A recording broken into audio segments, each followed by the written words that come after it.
Con un balzo il leone alato spicca il volo dall'altopiano martoriato da Vaia. Per un attimo si staglia lassù, dove il blu incontra le punte degli alberi. Poi vola sulla pianura, sui colli, sulle case e sulle campagne dei Veneti, e a terra dove il leone alato è di casa. Un saluto a Marco Evangelista, quindi accomoda la sua gran mole dove lo spettacolo del cinema porterà gli occhi del mondo a posarsi su Venezia.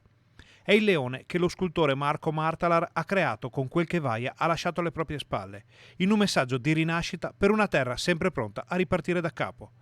Con lui c'è la camicia di ceramica di Paolo Ceola, che si svuota dell'uomo e ricerca un nuovo alito di vita. Le due opere sono partite dal baito aereo di Roana per raggiungere Venezia, come testimonianza di un Veneto che guarda il futuro e di una natura che si rinnova continuamente. Io personalmente vedo rinascita, non vedo più distruzione, ma vedo rinascita, anche quando entro dove sono state le ditte forestali a pulire. La natura ha i suoi ritmi, non sono i nostri. Noi siamo impulsivi, vediamo la natura che reagisce molto più lenta di come siamo noi, ma lei lentamente si riprende. La camicia vuota non è morta, esattamente come il tronco dorato e l'albero schiantato non sono simboli di ciò che finisce, ma di qualcosa che non si ferma mai.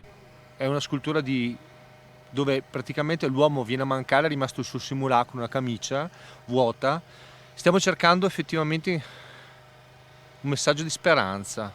L'arte e la materia di cui è fatta parlano ancora una volta di boschi, montagne e uomini. Come Comune di Roana siamo lieti di ospitare questo tipo di iniziative in quanto il legno è importante per il nostro territorio, così come gli artisti che fanno conoscere quindi l'altopiano tutto in tutto il mondo.